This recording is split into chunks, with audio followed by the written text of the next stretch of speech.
السلام عليكم ورحمة الله وبركاته. خبجمتوتا في هردفتوتا channel keenya.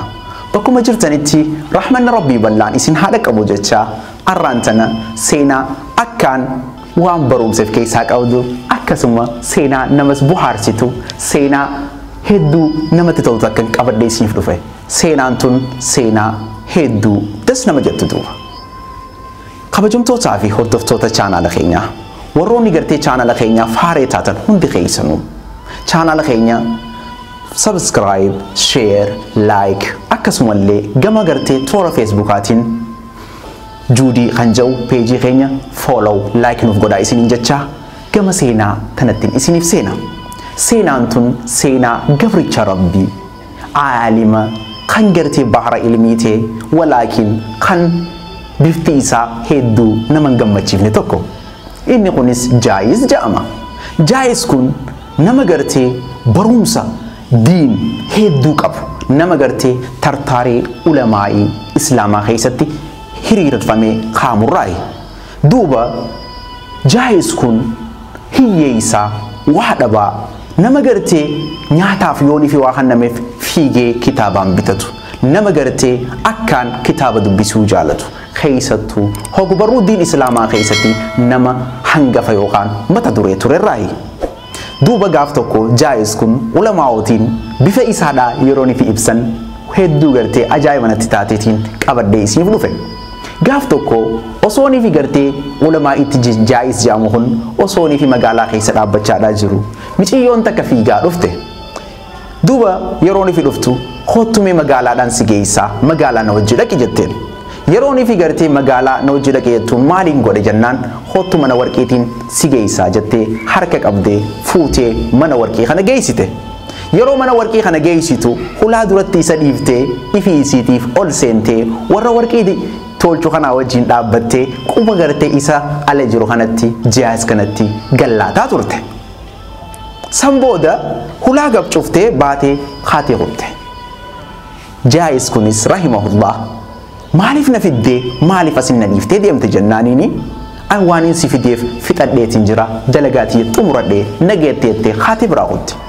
Inninis hedduu ajaa'ibatti taate mana warqii kana duuba ol seenee si qaallittiin tun akkanatti gartee mana kana na fiddee wanta kanatti hin dubbanne hulaa dura na eegi jetteetuma haatee qubte maali dubbiin tun meenaa himaa jeen. Duuba abbaan mana warqiidhaa akkana jeen qaallittiin tun warqii gartee qalabatii tolfachuu dhufte. Qalabatii tanarratti immoo suuraa namaadha tan gartee shayxaana fakkaattu naa tolchaan hunjatte. Shayxaana akkam jennaan kunoo gartee nama akkanaa jetteeti sii kana gartee bifa shayxaanaa san si fakkeeffatuudhaaf duuba si fiddee dhufte.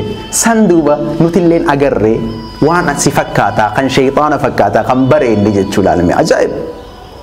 Akkasiitiif si fiddee jedhaniin duuba hedduu duuba hin aarree osoo naafis taati hoo nijjeefnaa miti fiinee duuba isii jala rakkoo biraa uumuun mala. Aalima waan ta'eef nama gartee taqiyyi nama gartee bahara diin waan ta'eef wanta akka ittiin fakkaanne ajaa'ibsiifatee fokkinni isaa kun bareedinni dhabuun isaa kun huma takka osoo ittiin fakkaatiin ka'ee duuba bakka irraa dhufetti deeme. San booda miciyyoon ajaa'ibaa miciyyoon bareedduun danda'aa qabu dubartiin ajaa'ibaa ta'ammaan tana lafaa kaate duuba itti dhuftee akkana jetteen yaa Jaayiz sin heerumuu barbaada na fuudhii jetteen duuba. Kana hedduu rifatee nama hedduu gartee bifa hin qabne nama fokkotaadhaa nama gartee ilmii malee waan biraa hin qabne isiin immoo ilmii isaadhaa waan beektuuf sin heerumuu barbaada na fuudhii jennaan akkana je'een. Ati anaaf moo jennaan mii maaltuutiitu gartee akkana heerumtu si kakaase jennaan bar wanni gartee si na kakaase kaalkuleeta waan takka godhadhee dhufe sagantaa saniin milkeeffachuu barbaadaa jetteen. Sagantaan san maali jennaaniin akkana jette. Mucaa gartee tokkoon sirraa dhaluu barbaada kan bifaan na fakkaatu kan immoo gartee ilmiidhaan beekumsaan sammuudhaan sitti bahee gartee addunyaa tan akkuma keetetti fayyadu kan immoo bifaan na fakkaatu kan ilmiin si fakkaatuun sirraa dhaluu barbaada jetteen. Hogguu tana duuba nama hayyuudha nama aalima akkana jeen xiqqoo dhaabbate. Hayyee jeen ati akkasii yaaddee na heerumtaa yoonii fi mucaan ati gartee narraa dhaltu kun bifaan na fakkaate beekum isaanii immoo si fakkaate hoo akkam goota jeen jaamaduwa mee ilaala obboleeyyan kiyya sanbooda gartee ka'ee waan godhu dhabnaan kitaaba gartee bitachus dadhabnaan ilmii tana keessatti lafaa ka'ee mana kitaabaadhaa dirjitii kitaaba gurgurtu magaalaa san keessa jiru dhaqee akkana jeen nama haalaan ilmii waa dubbisuu jaalatu nama gartee diiniif waa dhiisee deemu barbaadu duuba namni kun maal jeeni naqaxaraadha akka isin naqaxartaniin barbaadaa jeen maaliifi nuti gartee nama qaxaruun barbaannu jennaan bara an damooza isiniin gaafadhu damoozni kiyya waa dubbisuu qofa ani gartee kitaabuman dubbisuu barbaada jennaan qaxaran duuba osoo niti gartee achi kitaaba gurguru osoo kitaaba gurguru halka waggaa osoo kitaaba kana dubbisu duuba maayii irratti ilmi namaadha addunyaa tanatti hafun jiru